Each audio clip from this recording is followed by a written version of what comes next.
Iya, slide saya sudah ada, boleh ditampilkan.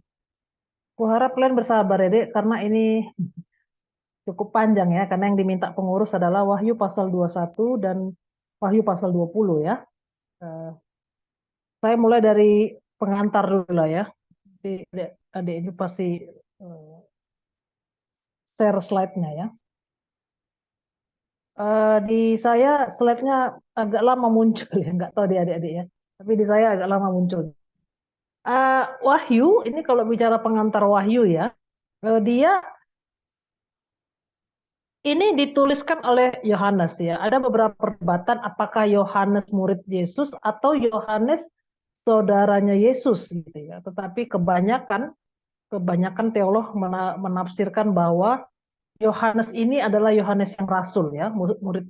Jadi dia dipercaya sebagai penulis dari kitab Wahyu dan mendapatkan eh, kitab Wahyu ini melalui banyak penglihatan. Kelihatannya dia ketemu dengan malaikat dan disuruh menuliskan apa yang dia lihat gitu ya. Jadi memang di awal ini dia tidak bilang Yohanes Rasul gitu ya, karena dari banyak pemahaman tentang Rasul Yohanes ya, dia orang yang tidak suka tanda kutip ya. Kalau di teologi kita bilang itu dia Yohanes orang yang tidak suka menunjukkan siapa dirinya gitu ya. Kalau kita baca kitab Yohanes, dia jarang sekali menyebut dirinya ya. Perhatikan itu di Yohanes ya. Dia selalu bilang lalu murid yang dikasihi Yesus gitu ya. Kira-kira dia nggak pernah mau bilang dirinya sendiri gitu ya. Walaupun yang dimaksudkan dia. Jadi Yohanes ini secara teologi dia di apa ya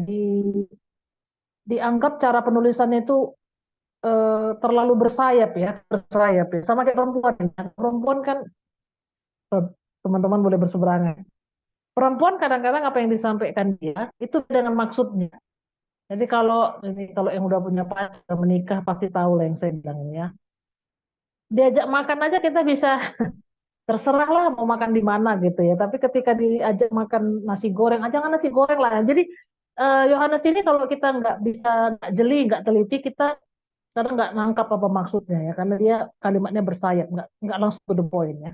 Jadi dia dia menulis surat ini di Patmos ya, kalau di sekarang itu dia kira-kira di Turki sekarang ya. Makanya kalau kita lihat Turki itu negara Muslim sebenarnya adalah Kristen ya. Jadi dia dipercaya sebagai Yohanes ya, gitu ya. Yuk next.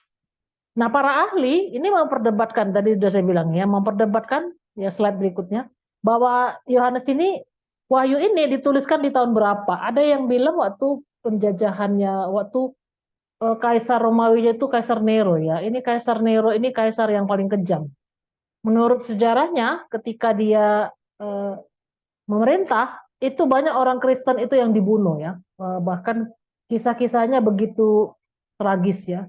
Bahkan banyak orang Kristen itu dibakar hidup-hidup. Ini zaman Nero ya, dibakar hidup-hidup kemudian dipancangkan di taman-taman menjadi taman kota. Jadi ketika badannya terbakar itu dipancangkan di taman-taman kota menjadi lampu hidup. Ya, ngeri ya, sangat mengerikan sudah Nero ya. Tetapi ada juga yang bilang itu bukan zaman Nero tapi zaman Domitianus ya. Domitianus ini dia memerintah setelah setelah Kaisar Nero. Jadi kemungkinan isi dari kitab Wahyu ini dari dua zaman ini ya. Secara khusus di Wahyu pasal 2 pasal 3 itu surat surat kepada jemaat Efesus, Pergamus, Smyrna, Tiatira, Sardis, Philadelphia dan Laodikia itu dipercaya ditulis pada zamannya Raja Kaisar Nero. Tapi yang setelahnya mungkin akan ditulis di periode yang lain ya, waktu di Domitianus ya. Jadi eh, orang-orang pada zaman itu umat umat Tuhan lah ya, gereja pada saat itu. Jadi makanya di sini Yohanes mengingatkan ini kepada gereja-gereja di situ bahwa eh, supaya mereka tetap setia sampai akhir ya. Saya sudah di slide ketiga ya, Di. Jadi dia menekankan kita harus setia sampai akhir, sekalipun ada penganiayaan, kita ada diskriminasi, tapi percayalah, ini kalimat dia ya, orang yang sudah kita ini, orang yang sudah dikuduskan, itu pasti akan diselamatkan, gitu ya. Jadi kalau kalau dia kalimat eh, Yang mana nih sekarang? Sebelumnya deh. Ya, jadi dia mau bilang bahwa sekalipun kita dalam kesulitan, kita sudah mendapat bagian di dalam kerajaannya kekal. Gitu ya. Jadi dia mau bilang, tetaplah kamu setia. Makanya kitab Wahyu ini mempunyai beberapa genre ya, artinya merupakan beberapa jenis ya. Kalau genre itu jenis ya, ada surat, ada nubuatan, ada apokaliptik. Ya. Tapi yang paling menonjol adalah apokaliptik. Banyak dari kitab Perjanjian Baru itu dia berupa surat ya. Tulisan tulisan Paulus itu rata-rata surat ya, dari Roma, Korintus gitu ya. Itu rata-rata surat semua ya. Tapi di sini di kitab Wahyu dia ada yang berupa surat yaitu seperti tadi ya surat kepada jemaat Efesus, Pergamus yang 7 jemaat itu ya. Next.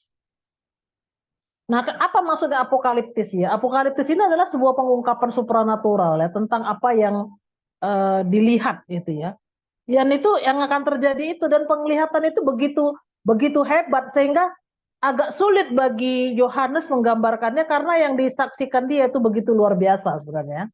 Jadi dia berupaya untuk menggambarkan itu.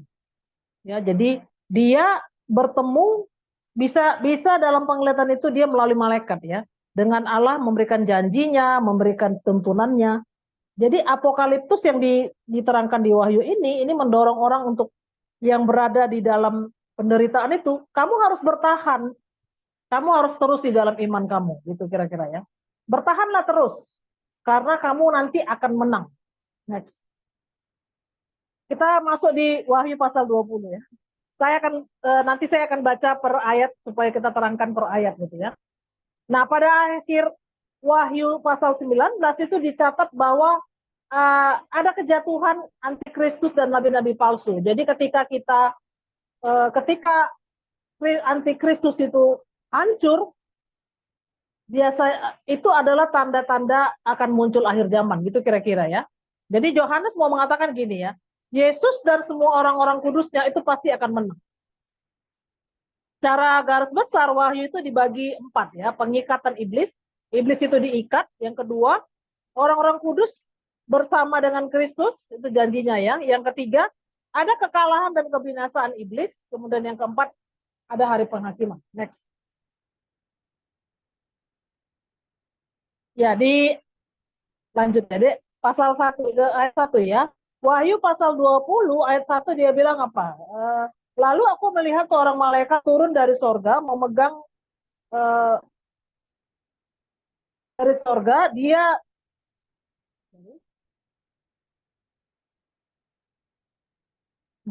memegang anak kunci jurang dan mata rantai yang besar, rantai besar di tangannya. Jadi penglihatan yang pertama dia melihat ada malaikat dengan kunci ya, kunci jurang maut dengan rantai yang besar. Tujuannya apa? Mau mengikat iblis itu, gitu kira-kira ya.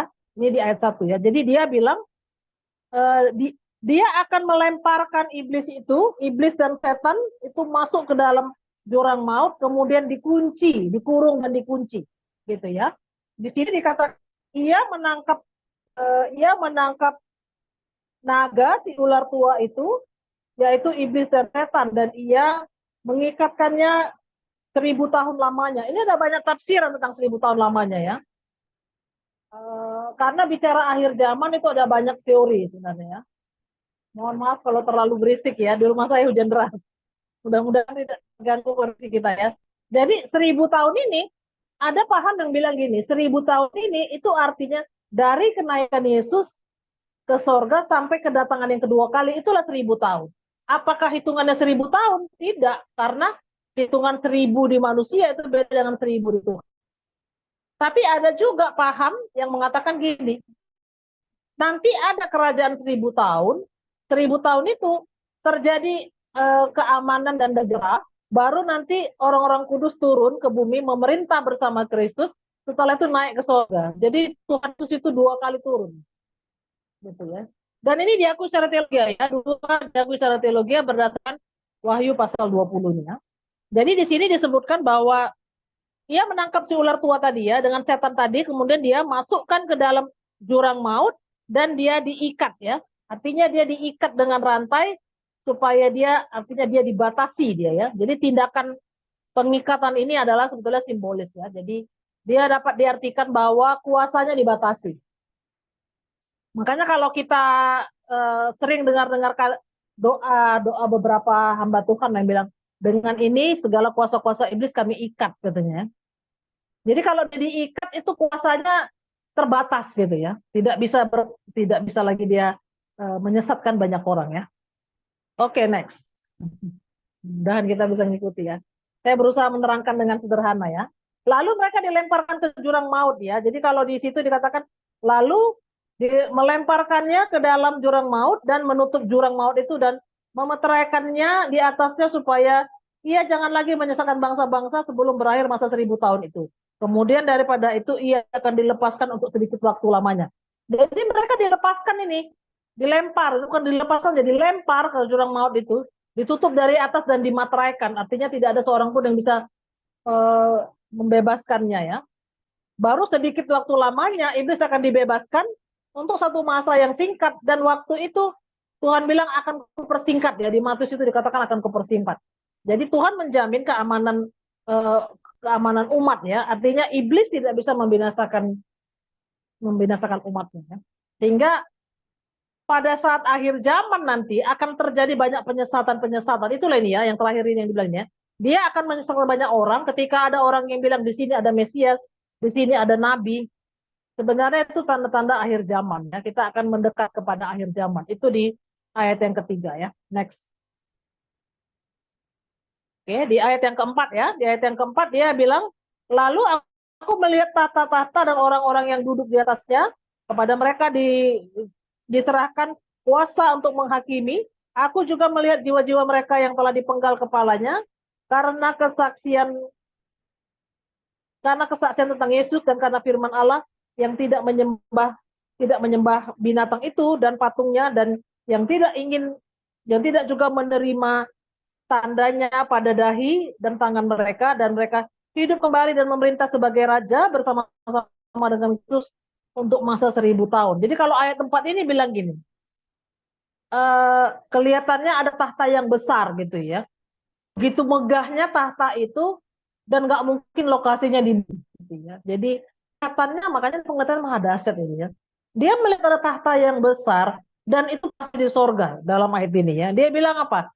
Dalam tahta itu dia bilang ada umat berfungsi sebagai wakil Allah ya. Jadi umat itu Allah meninggikan orang-orang kudus yang telah dia tebus itu, diberikan kehormatan untuk menghakimi manusia, artinya yang orang-orang yang sudah di akhir zaman itu ya, dan malaikat, bukan untuk penghakiman terakhir tapi menunjukkan otoritas orang-orang kudus seperti pada hakim dalam PL ya. Mereka memerintah bersama Kristus di sorga sementara iblis diikat.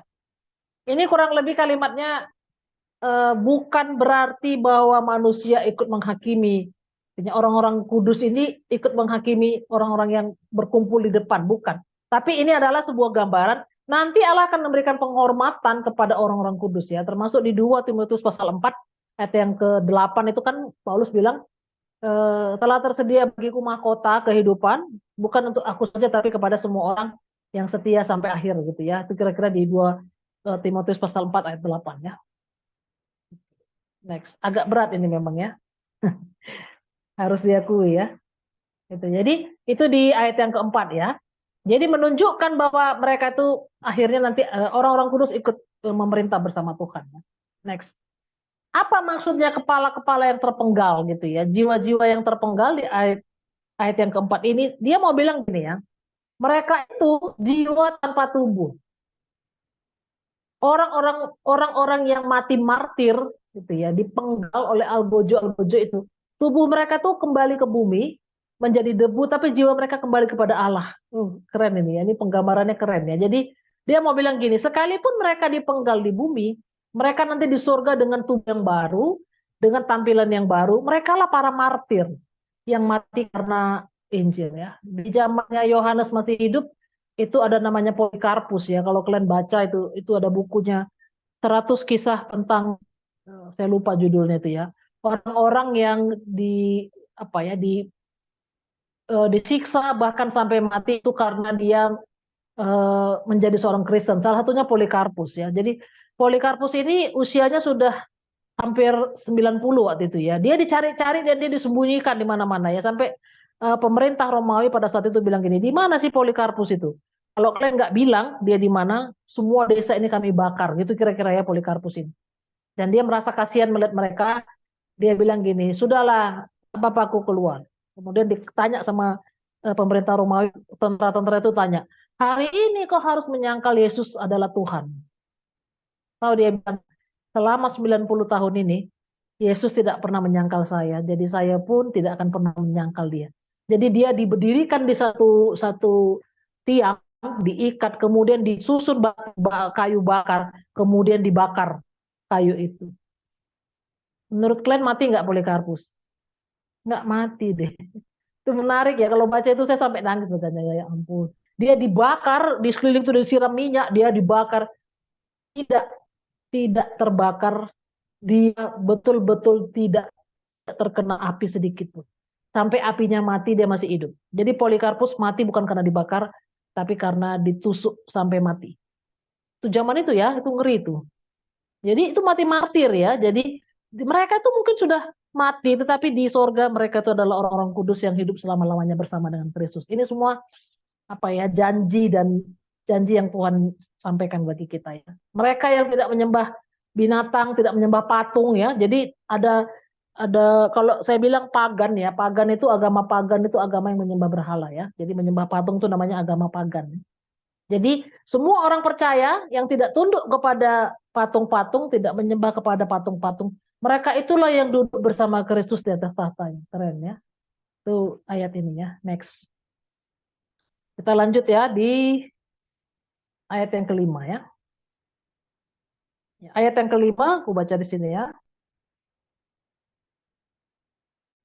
Ya, tetapi orang-orang mati yang lain tidak bangkit sebelum berakhir masa yang 1000 tahun itu. Itulah kebangkitan pertama. Berbahagia dan kuduslah ia yang mendapat bagian dalam kebangkitan pertama itu.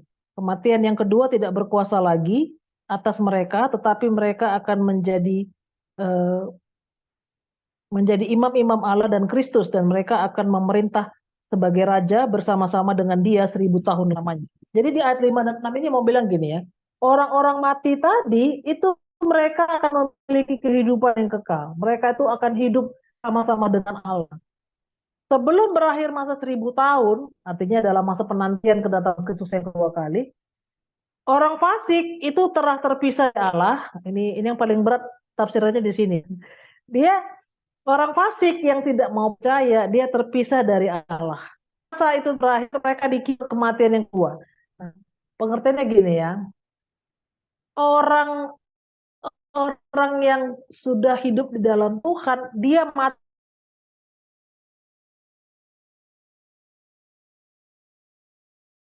jasmani secara aliran jasmani, dia sebetulnya tidak mati karena dia hidup secara rohani. Fasik ketika dia sekarang mati secara rohani dan tidak mengakui Yesus sebagai Tuhannya, ketika dia sebelum mati secara jasmani, yang kedua ini pun dia mati lagi. Jadi bagi orang yang kudus dia cuma mati sekali, tapi kemudian hidup.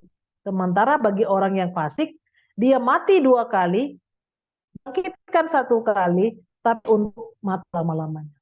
Itu ya. Jadi orang kudus itu mati sekali, dibangkitkan 1 kali, dan hidup selama-lamanya. Sementara orang fasik mati secara jasmani, mati secara rohani, mati secara jasmani, dia dibangkitkan untuk kemudian diserahkan pada kematian kekal. Nah ini ngeri ya.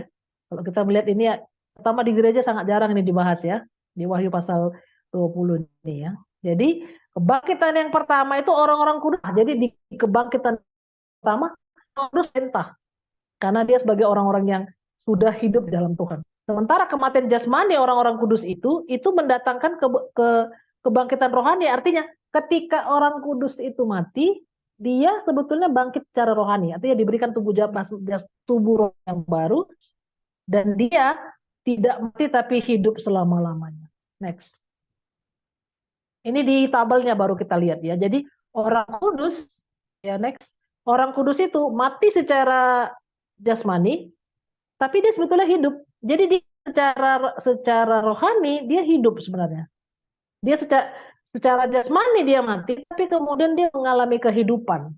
Itulah kebangkitan orang-orang kudus ya. Jadi dia akan hidup selama-lamanya. Sementara orang fasik, dia mati secara jasmani, dia mati secara rohani, nanti dia dibangkitkan, tapi untuk kemudian mati selama-lamanya. Jadi orang orang fasik itu matinya 2 kali. Ya, jadi setelah dia mati secara jasmani, dia pun mati secara rohani. Terpisah selama-lamanya dari Allah ya. Ya mereka yang milik Kristus mati sekali tapi bangkit 2 kali ya. Bangkit yang pertama itu apa? Ketika dia lahir baru nih. Ketika dia lahir baru dia bangkit ya. Kamu dibangkitkan artinya kamu dibaharui, dikuduskan tuh bangkit yang pertama. Nah bangkit yang kedua ketika kita mati, bangkit yang kedua itu kita diam bersama-sama dengan Allah. Sementara orang fasik mati mati secara jasmani dan mati terus gitu ya. Dibangkitkan hanya untuk menerima kematian ya. Nah, ayat 6 ini dikatakan berbahagia dan kudus ini menunjukkan 2 hal ya. Kudus, bahagia dan kudus. Orang-orang yang sudah dikuduskan, sudah kudus dikuduskan oleh Allah, pasti dia akan mengalami sukacita yang besar. Jadi kalau orang kita kita merujuk kepada orang-orang kudus, ketika mati sebetulnya itu sebuah sukacita karena bertemu dengan Tuhannya gitu, bertemu dengan Tuhan. Jadi kalau saya kadang-kadang melihat ada papan bunga yang unik ya. Jadi kalau orang kan papan bunga kan selamat jalan ke rumah Bapa gitu ya. Sorry, turut berduka cita gitu ya. Tapi kalau orang yang sudah yakin kali dia masuk ke sorga, itu papan bunganya gitu ya. Selamat jalan ke rumah Bapa ya. Dari anak-anakmu yang mengasihimu gitu. Saya gitu. Wow gitu ya. Kenapa kita harus bilang turut berduka cita gitu kan? Bukankah bertemu dengan Tuhan adalah sebuah sukacita gitu kira-kira ya. Cuma tetap aja ya kalau kita kehilangan orang tua pasti kita merasa berduka ya. Nggak peduli umurnya sudah 80, sudah 85, kita tetap merasa kurang aja ya. Kurang kurang lama kita bersama dengan orang tua kita ya. Ya, next. Kita lanjut di ayat 7 dan terusnya ya. Next slide ya. Ini saya baca ya. 7 sampai 10 ya. Dan setelah masa 1000 tahun itu berakhir, iblis akan dilepaskan dari penjaranya dan ia akan pergi menyesatkan bangsa-bangsa pada keempat penjuru bumi, yaitu Gog dan Magog, dan mengumpulkan mereka untuk berperang, dan jumlah mereka eh, sama dengan banyaknya pasir di laut. Maka naiklah mereka ke seluruh daratan bumi lalu mengepung perkemahan tentara orang-orang kudus dan kota yang dikasih itu.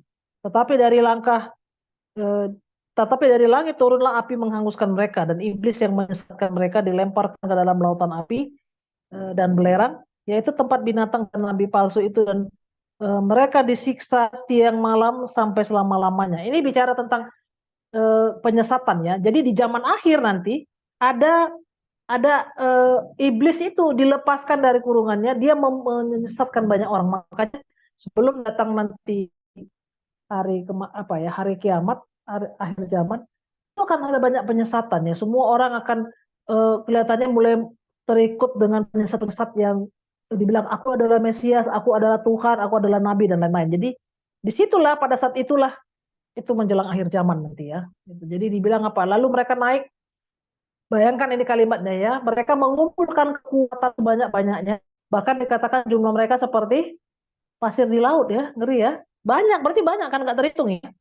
Mereka menyerang orang-orang yang kudus, menyesatkan mereka sebanyak mungkin supaya mereka eh, menjadi pengikut iblis ini ya. Kemudian Allah mengutus api dari sorga untuk memusnahkan mereka, dan para musuh itu tidak dapat melawan cawan murkanya ya. Jadi menjelang akhir zaman akan banyak penyesat, akan banyak orang yang salah jalan. Itu ya, makanya hati-hati. Sekali lagi saya harus bilang bahwa ketika kita jadi anak Tuhan pun kita belum tentu kita akan kebal dengan semua ajaran sesat. Jadi apa ya, hati-hati dengan semua bacaan kita, hati-hati mendengar khotbah-khotbah apapun yang kita dengar baik di apa ya di internet, itu harus hati-hati. Jadi ada ajaran-ajaran yang mungkin kita tidak tahu ternyata itu ajarannya sudah salah gitu ya. Jadi saya sendiri pun ketika bertemu dengan orang yang ajarannya agak aneh, saya gini, ih, udah lain sekarang kawan ini ya gitu ya. Jadi harus hati-hati ya. Hati-hati dengan semua pengajaran eh, yang bisa saja menyimpang ya dari apa yang kita pelajari ya. Next.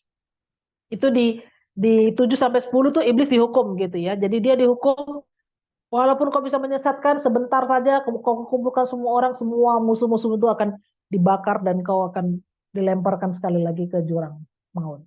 Ayat 12.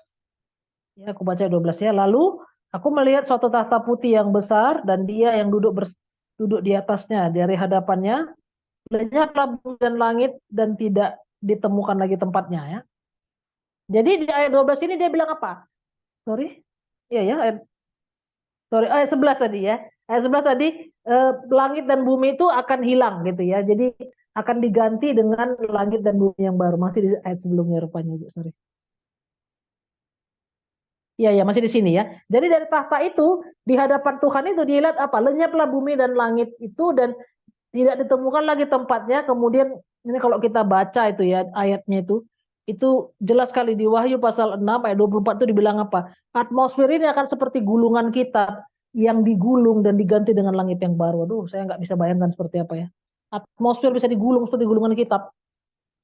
Itu ya. Makanya kalau kalian pernah nonton film 2012 kalau nggak salah ya, itu diluncurkan tahun 2012 juga itu ya tentang kiamat.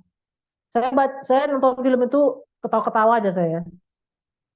Karena agak aneh ya, kalau bicara akhir zaman itu ada kota, ada negara yang selamat, itu aneh, tidak biblikal ya. Karena di Alkitab bilang hancur semua. Waktu itu tahu apa negara yang tidak hancur? Tiongkok ya, Cina. Jadi saya bingung, kok Cina ya gitu ya. Gitu. Jadi agak kurang biblikal gitu ya. Cuman positifnya film itu membuat orang takut ya. Takut hari kiamat agak sedikit ada pertobatan pada saat itu. Walaupun setelah film itu mungkin nggak tahu lagi kita apa masih masih orang masih takut untuk melakukan dosa gitu ya. Tapi pada saat itu dikatakan ada ada kehancuran kehancuran bumi gitu ya. Jadi dibuat tidak ada satupun yang bisa bertahan menghadapinya ya. Gitu. Ya next. 12 tadi udah saya baca ya. Jadi dia bilang apa? Lalu aku melihat satu tahta putih ya di slide berikutnya. Ya, jadi ada banyak orang-orang mati ya. Ada dibilang gini ya. Lalu sorry. Dan aku melihat orang-orang mati besar dan kecil berdiri di depan tahta itu. Lalu dibuka semua kitab dan dibuka juga sebuah kitab lain, yaitu kitab kehidupan. Dan orang-orang mati dihakimi menurut perbuatan mereka berdasarkan apa yang ada di dalam kitab itu. Maka laut menyerahkan orang-orang mati yang ada di dalamnya dan maut dan kerajaan maut menyerahkan orang-orang mati yang ada di dalamnya dan mereka dihakimi masing-masing untuk perbuatannya. Lalu maut dan kerajaan maut itu dilemparkan ke dalam lautan api. Itulah kematian yang kedua, lautan api. Dan orang yang tidak di setiap orang yang tidak ditemukan namanya tertulis dalam kitab kehidupan itu ia dilemparkan ke dalam lautan api itu. Kalau di sini dibilangnya dia apa? Melihat banyak orang-orang mati berdiri, besar dan kecil berdiri di hadapan tahta. Semua orang akan berdiri menghadapi tahta pengadilan Allah. Apakah semua kita akan dihakimi menurut perbuatan? Kalau kau nggak baik nggak masuk surga, bukan ya. Jadi ayat ini mau bilang gini, ketika kita lahir baru, nama kita sudah tercatat di kitab kehidupan ini, dipanggil satu-satu. Wih ngeri ya, saya mau bayangkan, wih asik gitu ya, dipanggil satu-satu di nama kita, dipanggil satu-satu. Kau masuk kanan, masuk sini gitu ya.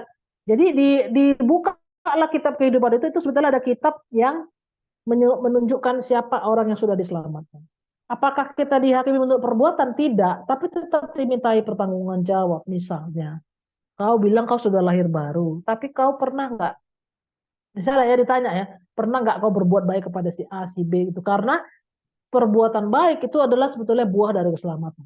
Apalah gunanya kau lahir baru, tapi seumur hidup maupun kau nggak pernah jadi berkat bagi orang lain. Itu sebetulnya hanya bukan berarti dia tidak diselamatkan, gitu ya. Jadi itu ada kitab itu dibuka untuk melihat siapa orang-orang yang layak diselamatkan. Makanya kalau kita baca 2 Korintus pasal 5 ayat yang 10 itu dibilang apa? Kita semua nanti akan berdiri di tahta pengadilan Allah. Nama itu akan dibacakan. Makanya lagu yang paling cocok sebetulnya saya nggak tahu lagu terakhir kita ya. Ada nama dibacakan itu ya. Ada nama dibacakan. Jadi saya kalau nyanyikan lagu itu iya ya. Nama kita itu tercatat dan dibacakan. Keren masuk surga. Keren ya. Keren lah ya. Next. Ya. Eh, di ayat 13 ya. Laut tadi saya baca ya ayatnya. Laut itu dianggap sebagai sumber ketakutan ya. Jadi laut di sini bukan berarti bahwa nanti di neraka atau di akhir zaman itu ada laut, bukan ya. Laut itu adalah sebagai lambang ketakutan ya. Alkitab kadang menyampaikan ketakutan, kengerian itu dalam lambang laut, bisa juga lambang malam hari ya. Jadi kalau kalian baca di Mazmur, dibilang pada malam hari ia menjawab aku, itu bukan berarti karena malam hari itu ya. Kalau di Mazmur sering itu ya, pada malam hari aku berseru dan kau menjawab aku. Malam hari di situ itu bukan karena malam, tapi karena maksudnya gini, dalam masalahku, dalam kegelapanku, kau menjawab aku, itu bicara malam.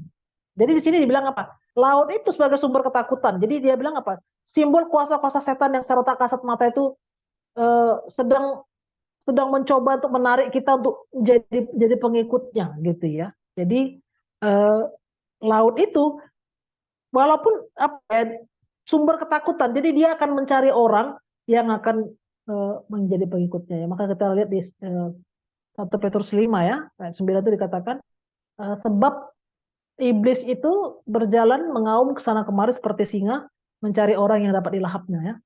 Jadi dia akan terus bekerja ini ya. Selama masih ada waktu dia nggak akan capek ya. Walaupun mungkin nggak selalunya iblis itu menggoda kita mana-mana. Saya kadang-kadang kalau kita misalnya ke gereja, besok lah kita ke gereja ya. Di gereja kita ngantuk. Terus kita bilang gini, ini emanglah iblis ini. Terus ya digodanya aku supaya aku ngantuk. Padahal karena kita tadi malam nggak tidur. Malam ini kita begadang. Jadi kalau bisa iblis itu bilang, nggak ada kok kugoda malam ini gitu. Tapi kita seringkali menyalahkan iblis. Nggak selalu juga iblis menggoda kita di saat-saat begitu ya. Jangan-jangan dia nggak masuk ke gereja pun ya. Nggak tahan dia ke gereja kan. Dengar-dengar firman gitu kan nggak tahan mungkin dia. Nah, jadi ketika banyak orang berdosa dalam pengadilan Allah itu, setiap orang itu akan dilihat secara seksama dan pada saat itu tidak ada lagi gunanya pertobatan. Makanya di Kristen tidak boleh ada doa yang mengatakan terimalah dia di sisimu. Ketika melayat ya, nggak boleh lagi. Biarlah engkau menempatkan dia di tempat yang terbaik. Itu tak boleh lagi. Selama masih hidup itu boleh. Tapi kalau sudah mati, tak ada lagi kesempatan untuk bertobat ya. Makanya bergiatlah kita ya, bergiatlah kita menginjili keluarga kita, teman-teman kita, teman kerja kita, supaya mereka tahu siapa jalan keselamatannya.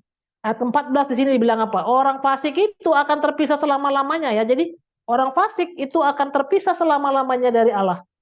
Jadi tadi ketika dia tidak percaya, kemudian sampai akhir hidup tidak percaya, dia terpisah dari Allah, kemudian apa? Dia dilemparkan ke dalam kerajaan maut tadi ya. Jadi dia eh, orang fasik itu akan terpisah dari Allah, Allah yang hidup itu. Dia menderita dengan siksaan yang kekal. Jadi maut dan kerajaan maut itu kemudian dilemparkan ke dalam api. Kuasa tadi ya, kuasa iblis yang tadinya sementara dan dibatasi, sekarang menjadi kuasa yang permanen menderita di neraka.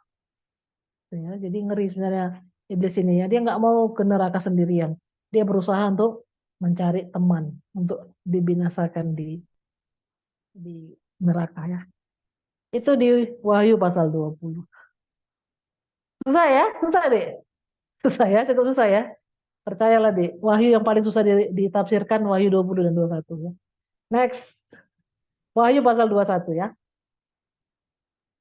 Ya, di sini di ayat 1 ya, aku bacakan dulu ya. Ini sampai ayat 2 lah ya, dikatakan, lalu aku melihat langit yang baru dan bumi yang baru, sebab langit yang pertama dan bumi yang pertama telah berlalu dan laut pun tidak ada lagi. Dan aku melihat kota yang kudus, Yerusalem yang baru, eh, turun dari sorga, dari Allah, yang berhias bagaikan pengantin perempuan, yang berdandan untuk suaminya. Lalu aku mendengar suara yang nyaring dan tahta itu dari tahta itu dan berkata, lihatlah kemah Allah ada di tengah-tengah manusia dan ia akan diam bersama-sama dengan mereka. Mereka akan menjadi umatnya dan ia akan menjadi Allah mereka.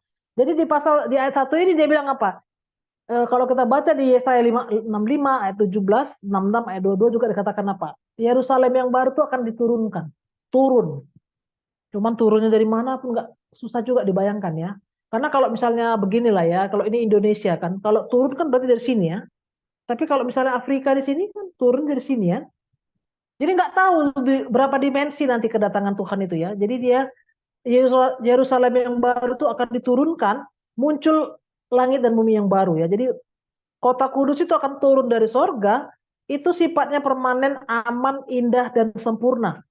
berasal dari Allah dan keluar dari Allah. Jadi kota kota kudus itu akan tiba-tiba muncul di depan mata kita. Waduh, berapa dimensi itu ya. Semua kita bisa lihat. Wih, ini rupanya surga itu ya, gitu ya. Ketika turun dia ya, jadi surga itu digambarkan dengan begitu indahnya gitu ya. Nanti kita lihat di ayat-ayat berikutnya seperti apa surga itu ya. Jadi eh, menunjukkan seperti Allah, seperti seorang pengantin ya. Ini kan Allah dianggap sebagai, sorry, Tuhan itu dianggap sebagai pengantin pria dan umat itu sebagai pengantin wanita. Makanya dikatakan eh, seperti menantikan pengantin wanitanya gitu ya. Jadi ini digakan di ayat 3 dan ayat 3 ini ya. Yuk next.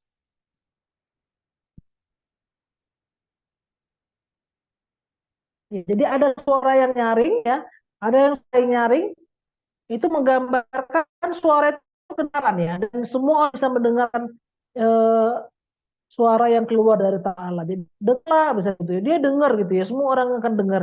Yang dengarkan itu adalah berfokus pada Allah akan berdiam dengan umatnya, Allah akan sama-sama dengan umatnya, karena gini ya, orang Israel itu kan memandang bahwa Allah itu teritorial, makanya ketika di Perjanjian Lama mereka mendirikan Bait Allah.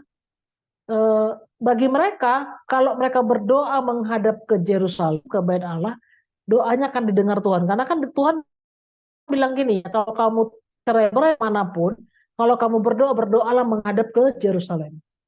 Jadi pertama kali yang punya kiblat itu sebetulnya agama Yahudi, ya, orang Israel. Mereka tuh punya punya kiblat sendiri. Jadi kalau mereka berdoa, mereka harus menghadap ke Yerusalem. Gitu ya. Jadi, nah di sini ini nggak perlu lagi karena apa? Karena Tuhan sendiri sudah bersama-sama dengan umatnya. Jadi tadi yang kemah yang sementara atau bait suci yang sementara itu sekarang udah permanen karena Allah sudah ada bersama-sama dengan umatnya. Ya sudah kita sudah bertemu muka dengan Tuhan.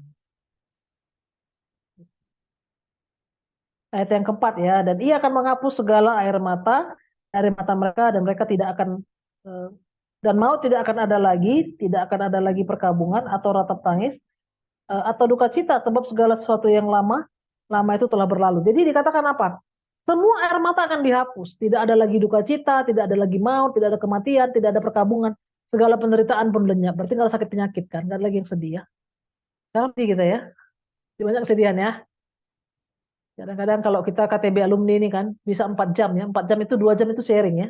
Sharing karena ada banyak masalah, jadi ada banyak duka cita, ada banyak air mata yang kita di dunia ini kita masih mengalami itu ya. Tetapi di sorga ini dikatakan tidak akan ada air mata, tidak akan ada maut, tidak ada lagi perkabungan dan kematian ya.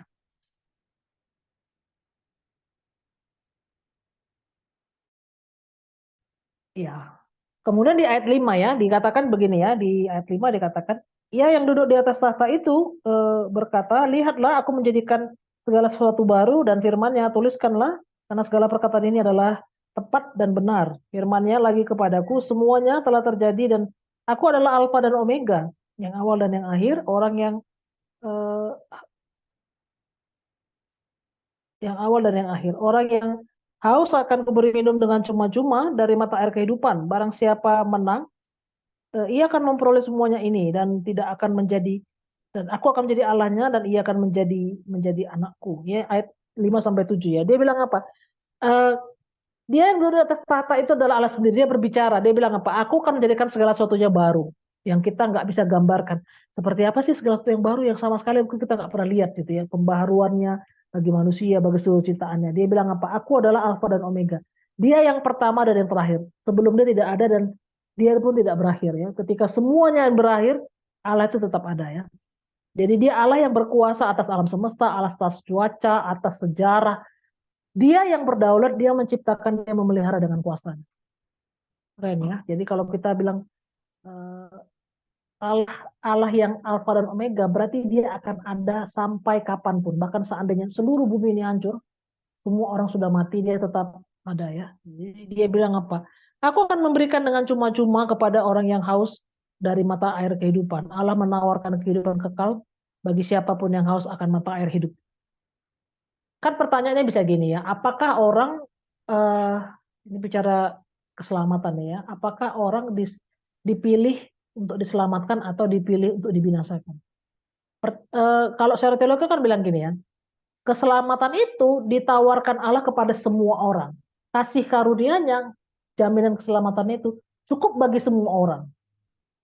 Tapi bagi siapa yang menerima Yesus sebagai Tuhan dan Juru Selamat. Jadi disampaikan pun anugerah itu kalau orang nggak mau terima, ya dia nggak mendapatkan keselamatan itu ya. Jadi kalau bicara anugerah keselamatan, ditawarkan pun keselamatan, kalau orang nggak mau terima, dia nggak akan selamat. Sama seperti misalnya adalah orang baik misalnya ya, ada orang baik terus dia datanglah ke daerah rumah kita mungkin di jalan jalan rela, jalan sering sana. Bagi-bagi duit 200.000 gitu ya. Siapa yang mau bisa terima. Cuma-cuma gitu ya. Kita percaya nggak? Belum tentu kita percaya kan? Ah, pasti nipu itu. Jangan-jangan uangnya palsu. Kan bisa kita nggak percaya ya. Jadi di sini eh, tawaran jaminan keselamatan itu ditawarkan kepada semua orang. Tapi siapa yang menerima, itulah yang menerima keselamatan. Gitu ya. Next, cross kita sudah di situ ya. Oke, kita di slide berikut ya, ayat yang ketujuh. Ya, ayat yang ketujuh dikatakan, barang siapa menang ia akan memperoleh semuanya ini, dan aku akan menjadi Allahnya dan ia akan menjadi Allahku.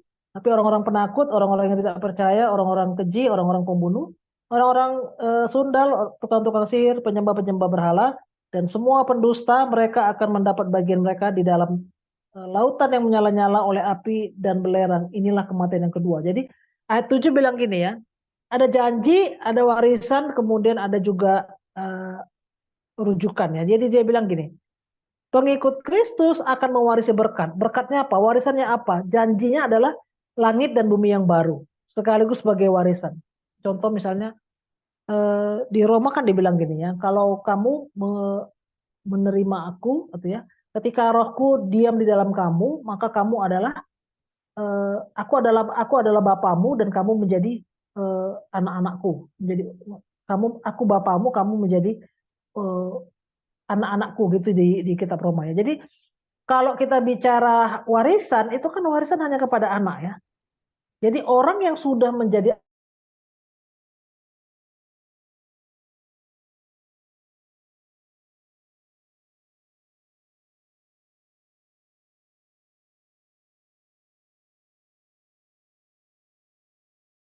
fisik, nggak masuk laku ke aku orangnya penakut. Kalau udah gelap dikit nggak, bukan ini bukan itu ya. Ini orang-orang penakut dalam arti dia tidak berani mengaku Yesus dan dia terikut dengan penyembahan berhala. Orang lain lakukan dosa, dia lakukan dosa. Takut kali dia dianggap aneh sendiri gitu ya. Jadi dia nggak mau ikut setia kepada Tuhan. Orang-orang yang tidak percaya Tuhan ya, tidak setia kepada Allah dan perintahnya. Orang-orang keji ya, termasuk tercemar oleh dunia, mengejar gaya hidup yang berlawanan dengan Allah. Pembunuh, orang-orang sundal, tukang sihir, penyembah berhala, dan semua pendusta. Jadi eh, sekarang ini mungkin agak sulit kita mencari tukang sihir ya. Nggak tahu saya apa masih ada tukang sihir sekarang ya. Jadi di zaman dulu orang-orang yang dianggap sebagai tukang sihir itu biasanya hukuman yang ngeri ya. Karena orang takut nengok tukang sihir ya. Jadi dia bisa lakukan apapun untuk bisa apa ya mengubah atau melakukan sesuatu. Jadi itu menjadi yang ketakutan orang gitu ya. Jadi orang-orang seperti ini tidak akan masuk dalam kerajaan sorga. Itu yang ditekankan di ayat yang ke-8. Next. Oke, kita sekarang di ayat 10, ayat 9 ya. Datanglah datanglah seorang dari ketujuh malaikat yang mau memegang tujuh cawan yang penuh dengan ketujuh malapetaka terakhir itu. Lalu ia berkata kepadaku, katanya, marilah ke sini, aku akan menunjukkan kepadamu pengantin perempuan mempelai anak domba. Jadi di ayat 9 ini dia mau menyampaikan bahwa malaikat yang tadi yang di pasal 1 lah ya, ketika malaikat bertemu dengan Yohanes, dia berbicara kita akan fokus kepada mempelai anak domba. Siapa itu? Seluruh umat, ya, seluruh orang percaya. Dia fokus kepada pengantin. Pengantin di sini bukan berarti sudah menikah ya. Di orang Yahudi, kalau mereka sudah bertunangan itu dianggap sudah suami istri, walaupun belum tinggal serumah dan belum boleh tinggal serumah. Makanya kalau kalian baca di Matius ketika Yusuf ingin menceraikan menceraikan Maria, mereka belum menikah itu, masih bertunangan. Ketika dia tahu Maria itu mengandung, dia mau menceraikannya dengan diam-diam. Jadi kalau ada orang dalam masa tunangan, ada yang hamil, dan dia hamil dengan laki-laki lain yang bukan tunangannya, mereka bisa diceraikan.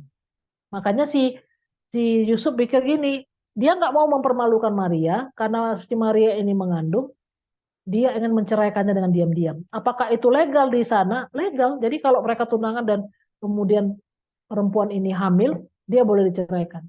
Statusnya masih masih belum menikah, tapi dia sudah dianggap sebagai pasangan suami istri ya. Jadi dalam dalam kiasan ini umat itu dianggap sebagai mempelai perempuan dan Yesus itu sebagai mempelai laki-laki ya. Oke, di ayat yang ke-10 ya. Lalu di dalam roh ia membawa aku ke atas sebuah gunung yang besar lagi tinggi dan ia menunjukkan kepadaku kota yang kudus itu Yerusalem. Turun dari sorga, dari Allah. Kota itu penuh dengan kemuliaan Allah dan cahayanya sama seperti permata yang paling indah, bagaikan permata yaspis, jernih seperti kristal dan temboknya besar lagi tinggi dan pintu gerbangnya dan 12 buah dan di atas pintu-pintu gerbang itu ada 12 malaikat dan di atasnya tertulis nama ke-12 suku Israel. Jadi di ketika dia diangkat ke tempat yang tinggi, dia melihat ada kota kudus Yerusalem turun dari sorga. Keren ya. Dilihatnya langsung ya, dilihatnya. Gitulah nanti dia kedatangan Tuhan itu Yerusalem yang baru itu turun ya, diturunkan. Gitu dan itu adalah lambang bahwa Allah itu akan diam di sebuah tempat yang tempat itu tidak ada dosa. Disitulah Allah akan berdiam dan itu adalah sebuah karunia yang luar biasa ketika Tuhan turun. Jadi kalau kita bertemu muka dengan Allah, saya rasa itu pengalaman yang luar biasa ya. Oke, next.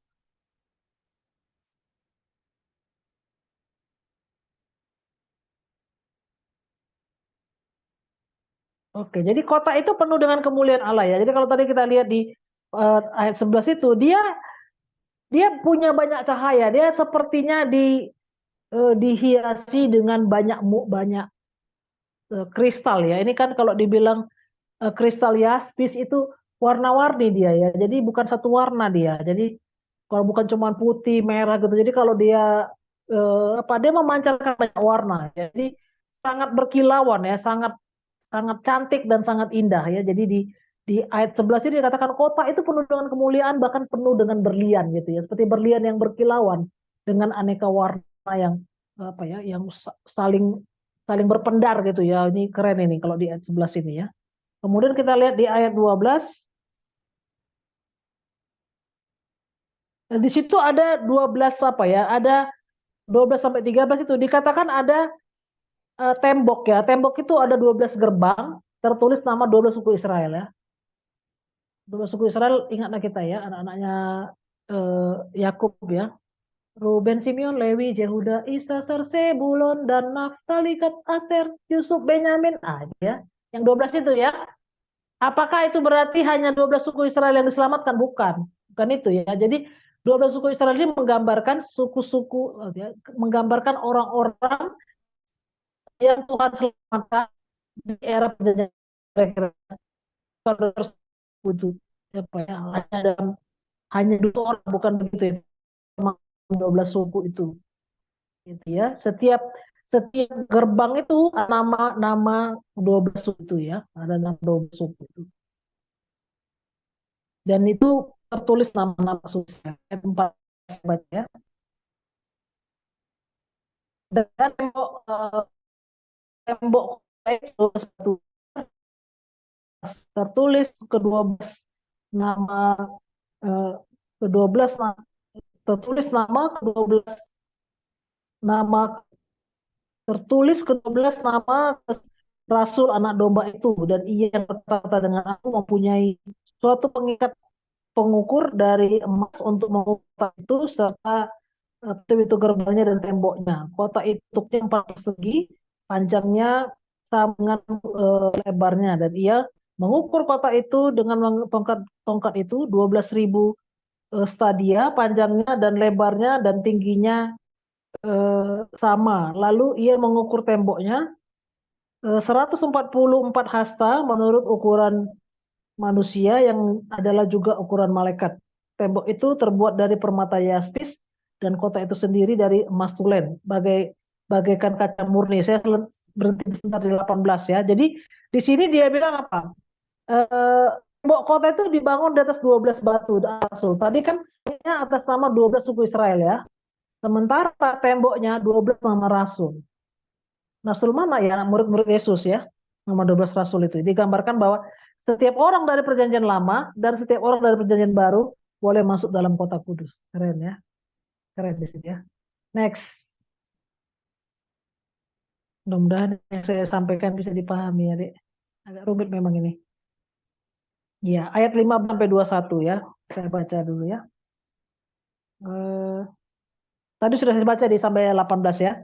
Saya baca sebentar ya. Jadi malaikat itu memakai tongkat pengukur ya. Dan tongkat itu dari emas ya. Jadi dia mengukur kota itu kiri kanan, bentuknya kubus persegi panjang.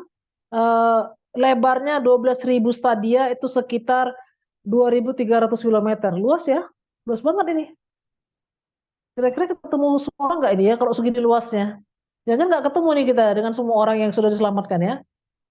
Ukurannya jangan ditafsirkan secara harafiah gitu ya, secara kiasan. Menunjukkan bahwa sorga itu dia eh, lebar dan tingginya sama, simetris dan sempurna. Jadi dia simetris, jadi persegi apa ya, persegi empat gitu ya, kubus, lebar, panjang dan lebarnya sama. Jadi ukuran tembok itu 144 hasta ya, sekitar 200 kaki.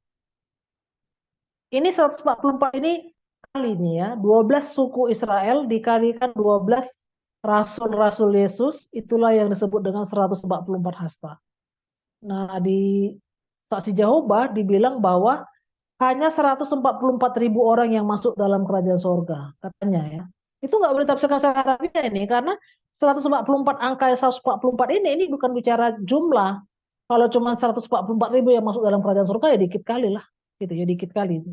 Jadi saya pernah ketemu dari beberapa teman dari Saksi Jehovah, kan dia bilang iya, yang masuk dalam kerajaan surga itu Kak cuma 144.000.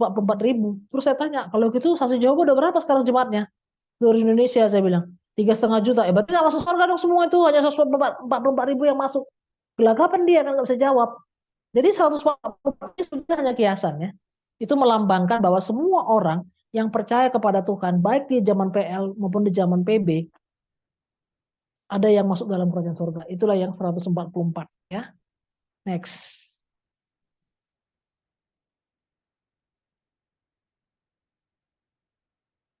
Ya, kota itu terdiri dari emas tulen ya, ayat 18 tadi ya.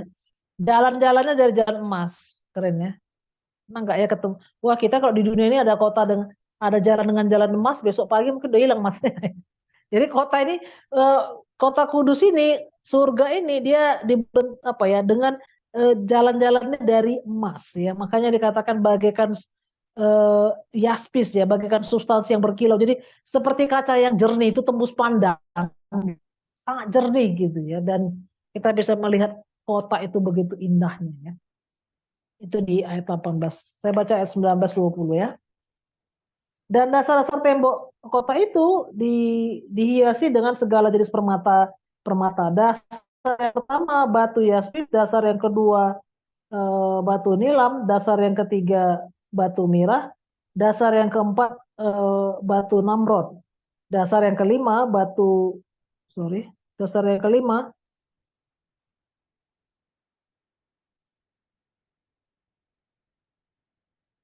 batu unam, dasar yang keenam batu sardis, dasar yang ketujuh batu batu ratna, batu beril, yang kesembilan batu krisolit, yang kesepuluh batu krisopas, yang kesebelas batu lajuardi, dan yang ke-12 batu kecubung. Jadi ada 12 lapis batu ya. Perhatikan semua 12 ya. 12 suku, 12 rasul. Jadi dasar-dasar itu dalam lapis ya.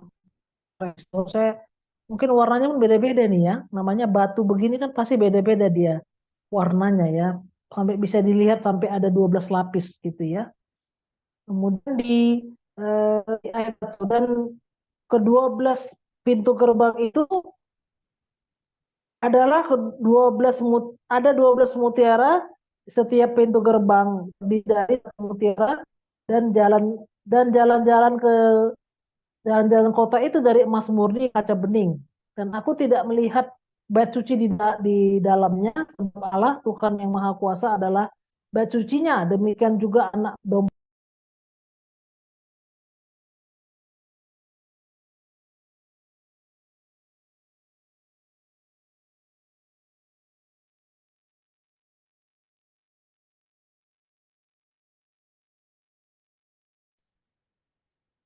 Sorry ya, saya lanjut. Kelihatannya jaringan saya error tadi sebentar ya.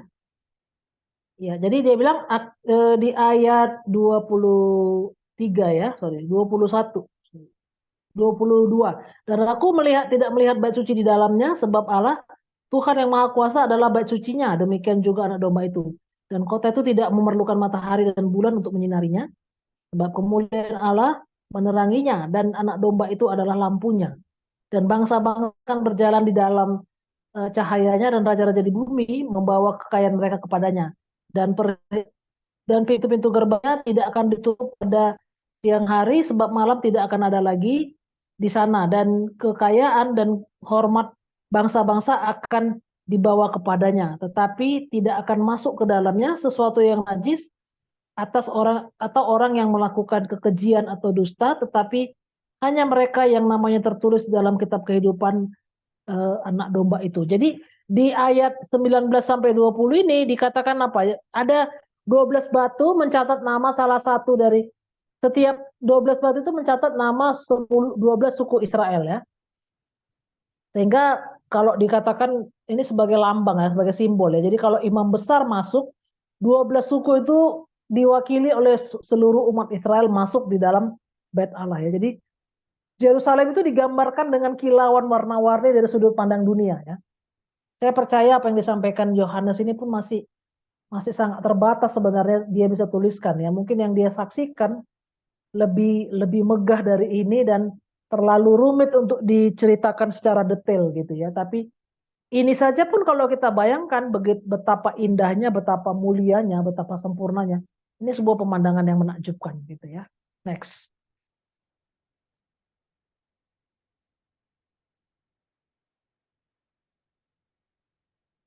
Ya, berikutnya. Jadi di pintu gerbang itu ada 12 mutiara ya. Satu mutiara untuk setiap pintu gerbang melambangkan keindahan. Mutiara itu tak ternilai harganya ya. Mutiara ini mahal ya, sangat mahal. Bahkan dikatakan jalan utamanya itu terbuat dari emas murni. Waduh, gimana ya? Mungkin kita melihat dia terkagum-kagum. Ya, kerennya, kerennya. Kalau kita pernah masuk ke satu apa lah ya, tempat wisata yang paling keren yang mana kalian pernah lihat misalnya? Ih, keren kali ya, kayak mana cara buatnya gitu ya. Di Indonesia, kalau di Indonesia yang paling keren itu sebetulnya alamnya ya. Jadi kalau kita bicara alam Indonesia, sebenarnya Indonesia itu sangat kaya kekayaan alamnya ya. Jadi kita punya gunung, kita punya eh, eh, laut, danau, semua sangat cantik ya. Jadi kalau kalau teman-teman pernah jalan-jalan Bali ya, setahu saya di Bali itu lebih dari 20 pantai ya, lebih dari 20. Dan itu semua sisinya itu sangat cantik ya. Jadi eh, pantai ini semua sangat cantik ya. Kalau kita mau bandingkan dengan luar negeri sebenarnya, luar negeri itu ada yang nggak punya gunung ya. Kayak Belanda tidak ada gunung ya, tidak ada gunung. Satu-satunya laut yang ada di Belanda itu namanya Rotterdam. Di tempat lain mereka nggak akan melihat pantai gitu ya. Jadi kalau ada orang pengen berbondong-bondong ke luar negeri, sebenarnya lebih cantik itu Indonesia. Semua lebih cantik di sini ya dibandingkan dengan luar negeri. Ke Singapura pun kita kalau pernah ke Singapura, nggak ada yang cantik di Singapura. Karena Singapura itu kota kecil sebenarnya. Kota kecil kemudian nggak banyak juga tempat wisatanya yang alamnya cantik ya. Jadi sebenarnya sekali lagi kalau kita melihat negara lain, kita harus bangga juga dengan Indonesia begitu cantik ya. Nah ini gambar dari eh, kota Kudus itu digambarkan begitu keren, begitu begitu mahal gitu lah ya, begitu indahnya ya. Dia mengatakan di ayat 23 itu anak domba itu dilambangkan sebagai bait suci Allah ya. Jadi ketika Tuhan sudah turun ke ke kota Kudus itulah bait Allah. Jadi sebetulnya surga itu adalah ketika kita sudah bersama-sama dengan Allah. Jadi Allah sudah berdiam di dalamnya. Makanya bait Allah itu dipenuhi di dalam Kristus yang sudah turun ke tengah-tengah manusia. Gitu ya. Jadi ketika Allah turun dan berdiam dengan umatnya, itu loh bait Allah. Itu loh bait Allah yang sebenarnya eh, sudah menjadi bait suci lah ya. Jadi kita ini sudah menjadi bait sucinya Allah oleh karena kalau kita sudah bertemu dengan Allah nanti dalam kemuliaannya kelak. Next.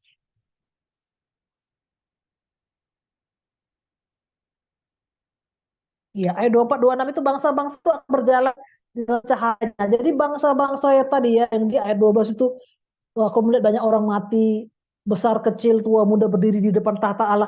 Nah mereka itulah yang akan masuk gitu ya, masuk karena termasuk terhitung dalam keluarga Allah, masuk segala suku, bangsa, bahasa, kaum. Wih, keren ya, saya pikir gini ya, gimana nanti ya, bahasa apa nanti di sana ya? Gitu ya. Saya berpikir-pikir mungkin nanti bahasanya diseragamkan gitu ya, supaya semua bisa satu bahasa ya, karena peristiwa kejadian pasal 11 itu kan dikacaukan karena mereka mau membangun menara sampai ke langit gitu ya. Jadi tidak terhitung jumlahnya. Mereka berjalan di dalam cahaya ilahi. Pintu gerbang nggak perlu ditutup. Nah ingat ini kisahnya tentang Israel ya. Di Israel eh, pintu gerbang itu selalu ditutup di malam hari supaya apa? Menghindari perampokan atau apa ya, penyerangan dari negara lainnya. Jadi dia bilang ini pintu gerbang nggak perlu ditutup, nggak ada lagi kejahatan, nggak ada lagi yang perlu dijaga, nggak ada kegelapan, matahari dan bulan pun sudah tidak perlu karena cahaya kemuliaan sudah ada di tempat itu oleh karena Allah. Bahkan dikatakan Yesus adalah sebagai lampunya. Waduh, terang banget berarti ya. Saya membayangkannya pun gimana ya gitu. Sudah di situ semua dan semua orang sujud bertelut menyembah ya. Makanya Filipi pasal 2 ayat yang terakhir itu sebab itu dikatakan sampai semua lidah mengaku saudara dan semua lutut bertelut bahwa dia adalah Tuhan ya. Jadi kalau berdebat dengan teman-teman dari keyakinan lain agak susah jadinya ya karena kalian yakin kalian masuk ke surga ya, firman Tuhan kan bilang begitu. Keselamatan itu di dalam Tuhan Yesus. Jadi kalau kita mati, kita akan bertemu muka dengan Tuhan ya. Next. Nah, ayat 27 diulang lagi nih ya. Nextnya, tidak tidak akan masuk ke dalamnya sesuatu yang keji, yang najis dan atau orang-orang yang melakukan kekejian dan dusta.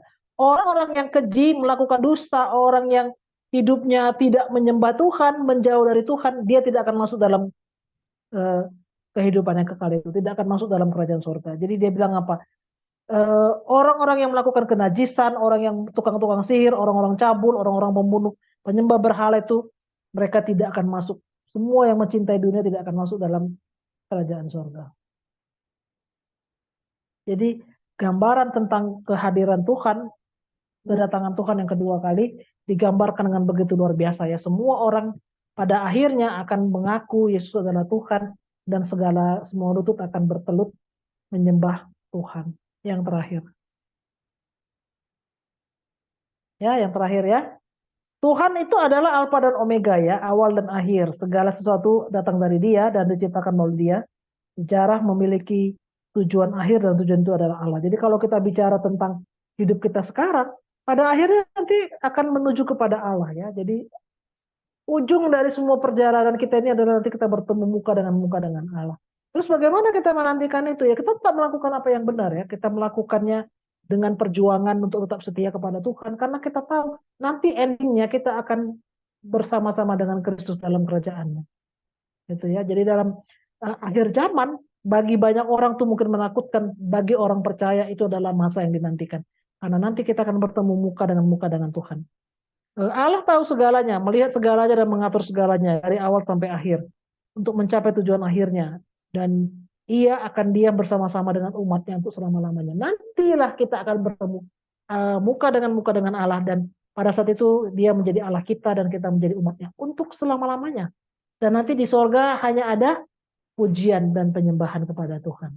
Jadi berbicara tentang Wahyu pasal 20 dan 21 kita melihat bahwa Allah menyediakan tempat yang terbaik, anugerah yang terindah, masuk dalam kerajaannya yang kekal. Kalau kita sudah diselamatkan, pasti kita akan bersama-sama dengan Dia, menjadi umat kepunyaan Allah dan Dia menjadi Allah kita. Kita satukan hati, kita berdoa. Bapa, kami bersyukur untuk kebenaran firman-Mu. Biarlah ini juga menjadi sebuah janji bagi kami bahwa Allah terus menolong kami, bahwa Allah menginginkan kami untuk bisa bertahan setia sampai akhir. Di tengah-tengah perjuangan yang berat, kami tahu di ujungnya nanti kami akan bertemu muka dengan Allah, dan kami tahu Allah pasti akan terus bersama-sama dengan kami dan selama-lamanya menjadi Allah kami. Terima kasih untuk kebenaran firman-Mu ya Tuhan. Biarlah kami dapat melakukan kebenaran firman-Mu dengan hidup terus menjaga kekudusan, ketaatan kami kepada Allah. Oleh karena kami tahu siapa Allah yang kami sembah dan siapa Allah yang kami percaya. Dalam nama Tuhan Yesus kami berdoa. Amin.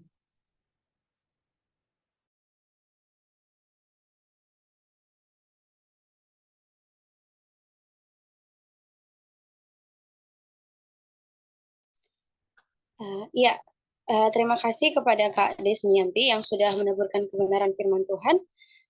Kita akan mendengarkan warta. Kami persilakan kepada BPH.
Oke, baik. Salam untuk kita semuanya. Warta IKAPEL, doakan dan hadirilah ibadah IKAPEL pada hari Minggu 25 November 2023 dengan tema memilih yang berintegritas dan cerdas. Dan yang kedua, doakan dan hadirilah Natal IKAPEL pada hari Minggu tanggal 10 Desember 2023 pukul 18.30 di GKPI Gang Sadu Padamea.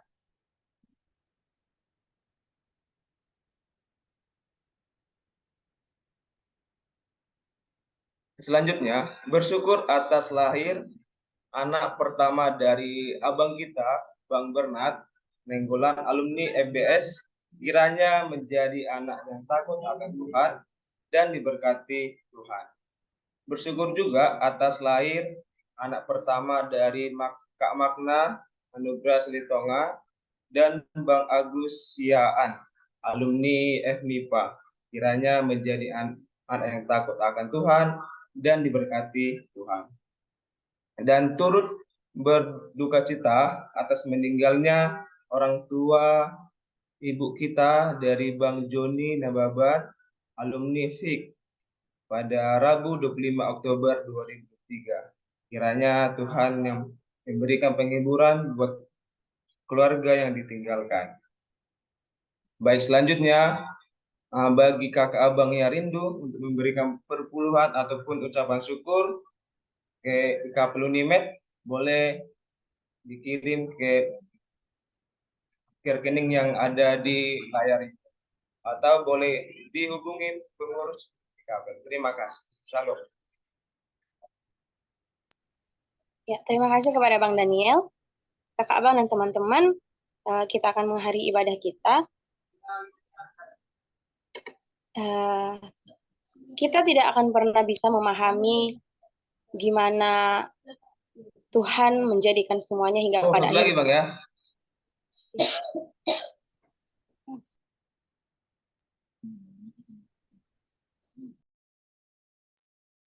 Dan satu hal yang bisa kita kerjakan hanyalah setia, mempercayai, dan biarlah apa yang kita telaah bersama menjadi hal yang membuat kita semakin mencintai Tuhan. Karena sampai kapanpun tidak akan bisa kita memahami maksud dan tujuan Allah. Kakak Abang dan teman-teman, mari menyatakan komitmen kita di hadapan Allah, biarlah kita bisa menjadi anak-anak yang setia sampai akhir dalam setiap proses kehidupan kita. Kita bernyanyi sampai akhir hidupku, dan di akhir pujian kami undang kembali Kak Yanti untuk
Kita berdoa.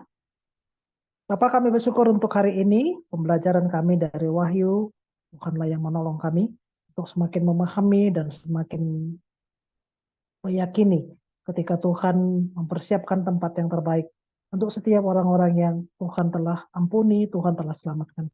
Dan kiranya setiap kami pun dapat meresponi dengan sikap hidup yang terus mau tunduk, terus mau taat kepada Tuhan dalam seluruh hidup kami hingga pada akhirnya ya Tuhan.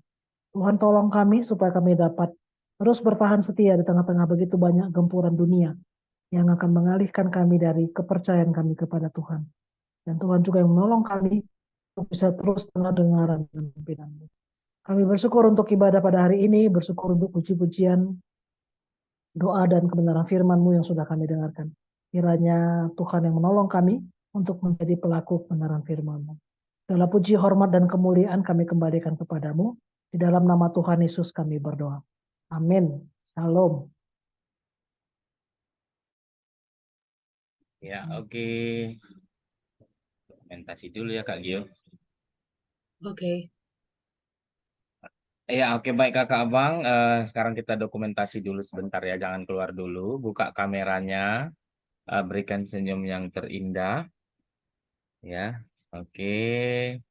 1, 2, 3. Sebentar ya, satu kali lagi kita ganti gaya ya. Oke. Bentar. Iya, berikan senyum yang terindah ya. 1, 2, 3. Oke, diserahkan kepada BPH. Oke, baik. Terima kasih buat Kakak Abang telah bergabung pada malam hari ini. Terima kasih juga buat Kak Desmi Tolbolon. Terima kasih ya Kak.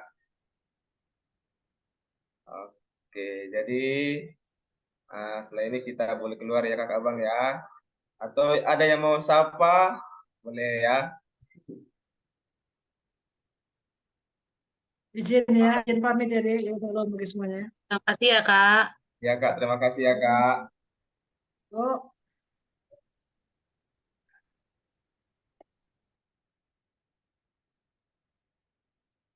Ya, oke. Terima kasih Kakak Abang teman-teman yang sudah meluangkan waktunya buat acara kita malam hari ini. Terima Ya, kasih Kak selamat Siti, malam minggu untuk kita. Kak Nurdiana, Kak Juliana, Bang Esra Barus, Kak Yeli itu. Selamat malam, Laiku juga, Lai Mardi. Ada Bang Esra ya. Halo Bang Esra. Bang Esra, halo Bang Oke, Esra. terima kasih Halo Kak semuanya. Juli, gimana Maaf ya, kabarmu mati Kak Juli? lampu. Gimana kabar Itona Burju? Iya, Dek, mati lampu. Mulai dari tadi di Ya. sini. Dari Kak Yeli, iya toh, Kakaknya. iya. Mati lampu ya Kak Juli ya. Sehatnya di sana kan Kak? Lancar lah ya planning-planning ke depan. Tuhan memberkati. Mm-mm. Oke, baik. Terima kasih untuk semuanya ya, adik-adik, kakak abang. Izin lah ya. Iya. Oke. Halo Bang Barus. Halo Bang Barus. Mana kameranya Bang Barus? Halo Pal. Halo Pak. Gimana kabarnya Sen? Sehat, Sehat Kamsen? sehat. Iya, Mantap iya. ya, kitab Wahyu. Berat kali bahasannya. Iya, Sen. Aduh, itulah memang ya. Tapi harus kita pelajari itu biar tahu tujuan hidup ini ya kan, Sen. Jadi takut aku, Bah. Iya, Sen. Selain lahir baru, tujuan ini kan di Wahyu diterangkan ya kan, Sen. Iya, Sen. Ya, makasih sudah datang, Sen, meringankan langkah dari Kebon Jahe, Sen. Ya, Iya. semangat terus Terima kasih ya pelayanannya. Bang. Iya, Sen. Iya, Sen. Iya, Sen. Terima kasih, Laeku, Lae Mardi. Ya, Yang terima kasih ya Bang. ya. Iya. Terima kasih KMK Tim Sukma yang telah hadir. Terima kasih Kak Duma. Halo Dek Dama. Itu Dama ya. senyum-senyum Dama. Turang du Bang Barus ya. Iya, turangku aku nggak disapanya, baiklah. Iya. Ini ya Bang ya, bye. Oke. Ah, Ini tadi memang gak ada sesi diskusi ya, sayang sekali ya. Padahal aku banyak mau apa juga tadi bertanya. Udahlah. Oke, teman-teman. Oke Bang. Ya, salam ya, Ya, salam recording. Bang.